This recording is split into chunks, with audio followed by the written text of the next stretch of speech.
Hello and welcome to this video. As you can see from the title, we are looking at pivots today.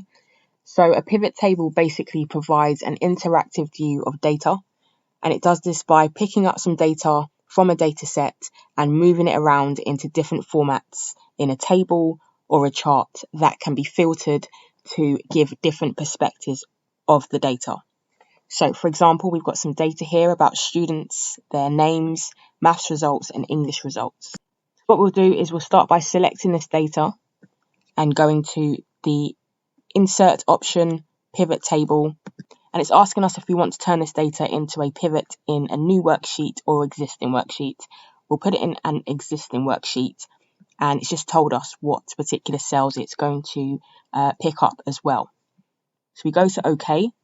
We have these options on the right here called pivot table fields. So we're just going to play around with those to see the different views that we can get. So we'll start by putting the student name field in the rows option. So what that does there is it puts all the names in rows within a table.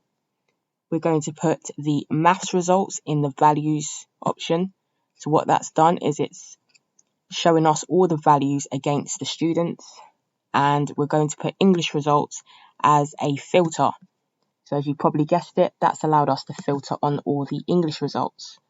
So for example, if I select grade A, it's showing me everyone that got a grade A and the results that they got as well. We can check that by going back to the data, selecting grade A under column C for the English results.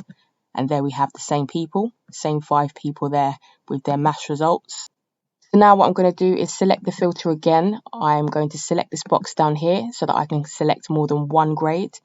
And this time we've got A already selected. Let's choose A star and B to see our students who got those grades. So that's everyone there.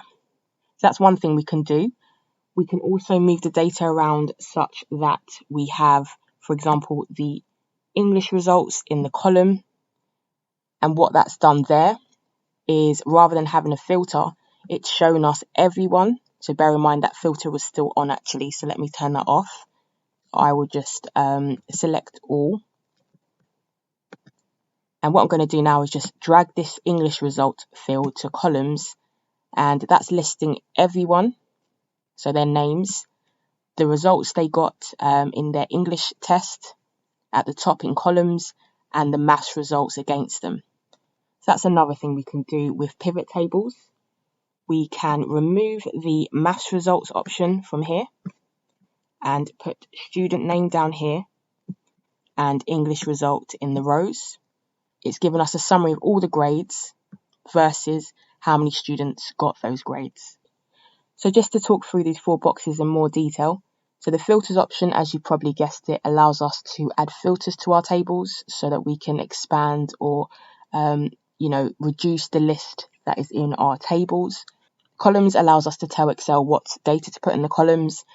Similarly, the same for rows.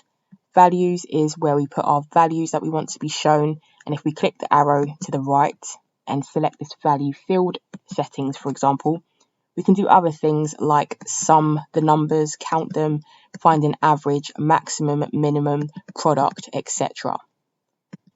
So that's pivot tables.